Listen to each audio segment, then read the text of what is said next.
welcome to Selfie Torah. Today we'll be doing another great poem from Michelle Silversting's Where the Sidewalk Ends. It's called Dreadful. Someone ate the baby. It's rather sad to say. Someone ate the baby, so she won't be out to play. We'll never hear her whiny cry or have to feel if she is dry. We'll never hear her asking why someone ate the baby. Someone ate the baby, it's absolutely clear. Someone ate the baby because the baby isn't here. We'll give away your toys and clothes. We'll never have to wipe her nose. Dad says that's the way it goes. Someone ate the baby. Someone ate the baby. What a frightful thing to eat. Someone ate the baby, though she wasn't very sweet. It was a heartless thing to do. The policemen haven't got a clue. I simply can't imagine who would go and eat the baby.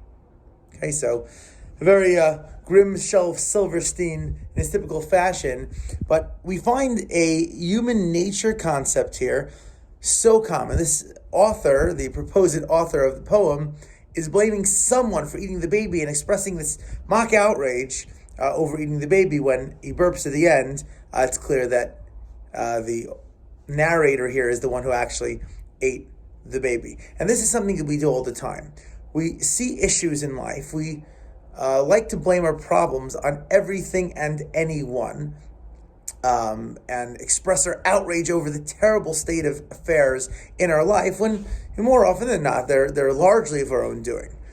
And the Jews in Egypt, Moses comes on God's command to try to bring the Jews out of Egypt. He goes to Paro, and Paro actually makes things worse. The people come, they complain to Moshe, and they're so angry at him, and he goes and in turn complains to God.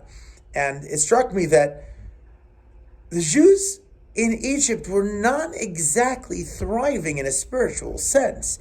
They had really let themselves go. They were not, with a few exceptions of things that they really clung to, for the most part, they had not been true to God and the Torah and the Jewish identities. Yet when Moshe comes to try to rescue them, when it doesn't go right, they blame him and then burp.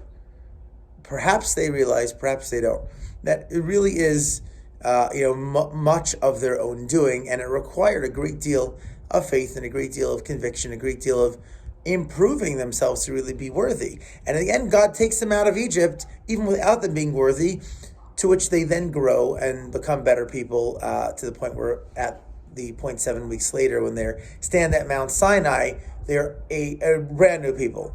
But it's important to realize that when you want to go ahead and naturally blame all of our issues on the world, on politics, on our neighbors and our family members, let's recognize that, let's look and see if we need to burp, perhaps, because perhaps we ate the baby. Thank you, and have a Gila Shabbos.